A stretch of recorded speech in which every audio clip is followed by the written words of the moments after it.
Good morning. It's Wednesday, October 9th. And that means that it is Spurs preseason basketball day. So the Spurs do take on the Orlando Magic later on this evening. Some good news for the Spurs is that they're going to have two of their key players back on the lineup, and that is Victor Wembanyama and Chris Paul.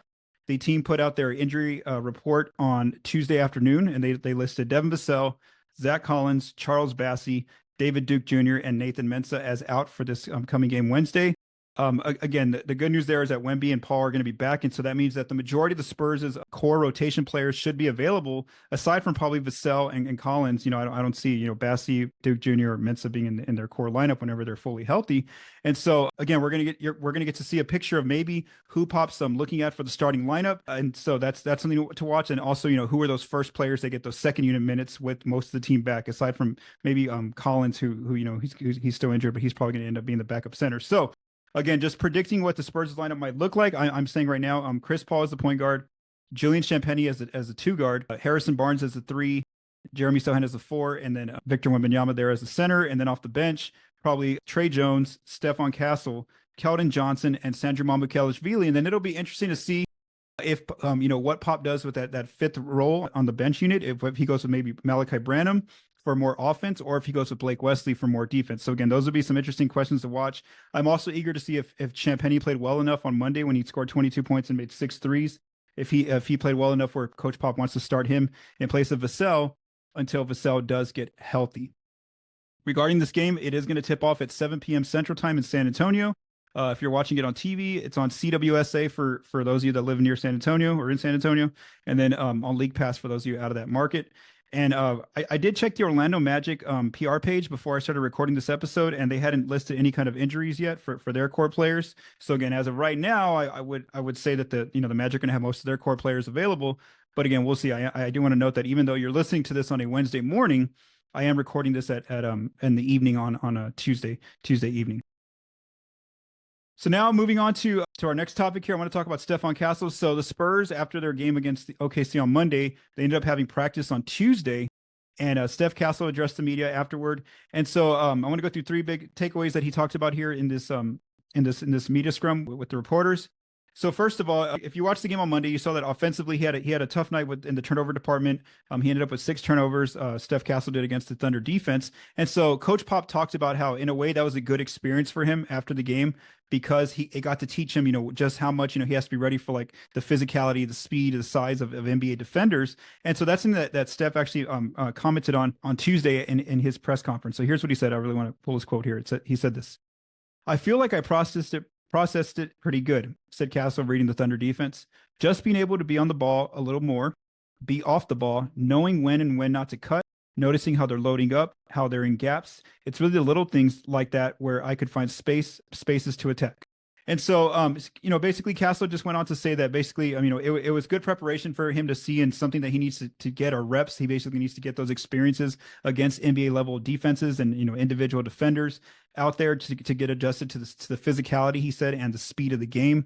And so one good note for Castle is that, if you go back and watch his 6 turnovers, they're all very common turnovers for a rookie that you would expect a rookie to make. And they're very much correctable turnovers, turnovers in the sense of being able to watch film and noticing your mistakes, but then also just getting those reps, getting more experience playing against NBA defenses, against different schemes and things like that. And then also just having that anticipation, that feel of knowing the speed of the NBA game. And so he's going to be able to work on that, because as I went back and watched the 6 turnovers, some of them are very, like I said, very correctable. So 2 of them came off of possessions where he drove into 2 or 3 defenders. Again, that's more about him learning how to read the defense and the half court offense.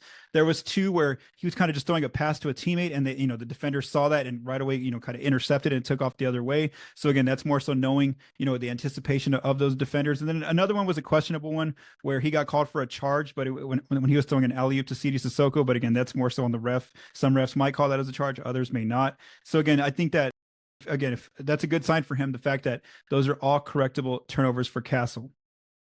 Then Castle was asked about, the perimeter defense that he and Blake Wesley play together. So Coach Pop kind of highlighted their defense out there, the 2 guards on Monday, how they kind of set the tone defensively. And so here's what Castle mentioned here. He said, "That was something me and Blake kind of set the tone with in open gym, kind of try and be the best on-ball defenders for our team.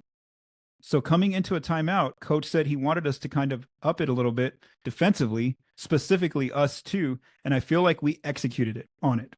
So again, that's Castle saying that, that's a strategy Coach Pop can now go to. If he needs more pressure on the opponent's offense, he can go to those two guards to really put pressure, on the players bringing up the ball, getting them into their half court sets. Those two players, Wesley and Castle, are ready to do that. And that's good to see that both that Castle said himself that he and Blake want to be the two best on ball defenders on the team. So again, that should help out their defense. And that also bodes well for Blake Wesley, that he might actually be able to crack the rotation even when the team is fully healthy, that if they need to turn up, kind of just put more defensive pressure out there, they can go to Wesley and Castle together. And that way he can get some increased minutes in different games whenever, they do need those kind of possessions out there on defense. And then finally, just one quick comment Castle made was he was asked about that throwdown dunk. So if you saw that possession where he kind of he dunked it over a Thunder defender when they left him wide open. Well, it's all going for him. Feeling confident. Castle. Oh, Castle! He was the king in his castle that time. I just kind of want to go through his comments. He said this: "It was really when I looked, the man that was guarding me ran across to the other side. And so when I looked and I didn't see nobody in front of me, that's kind of when I knew," said Castle, going up for that slam. So again, that was just Castle commenting on how he found himself wide open. And then also after practice on Tuesday, Riley Minix, the another Spurs rookie who's on a training camp contract, he also spoke with the media. And so I'm just going to go through some of his big takeaways from his interview. And again, if you want to read the full quotes, go to the spotupshot.com. That's where I have the full interview, written up.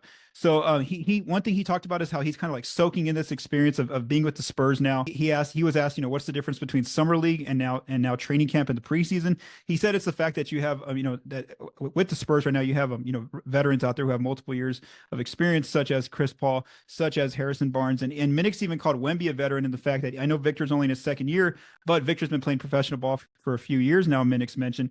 And so one of the players he really highlighted here was Chris Paul. He talked about how Chris has really helped him kind of see spacing elements out there on the floor, just knowing what position to be in, where to be off the ball, when he's out there with Paul. So again, Minix said he's really learned a lot from Chris Paul.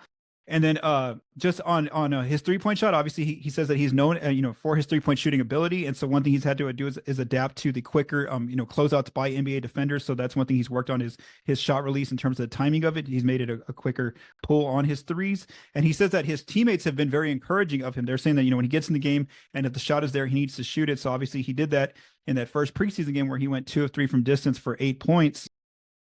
And then finally, he was asked about, his roster status basically, and, just overall, what are his preparations? And so he's very much aware that he is on a training camp contract, which means that, before the regular season starts on October 24th, the Spurs are going to have to make some roster cuts. And so he knows that, a standard roster spot is not guaranteed, but he just talked about how, he wants to have a multiple year NBA career, whether that's, he's hoping obviously that's with the Spurs, but if not, he's going to keep doing what he can to try to, land on an NBA roster. He was also asked about, the Spurs typically, bring rookies to Austin to play with the Austin Spurs, and he said he would definitely welcome that idea as well. Like if there was only an Austin spot for him, maybe like that Spurs open 2-way contract. So again, we'll see what happens tonight in this Spurs versus Magic game.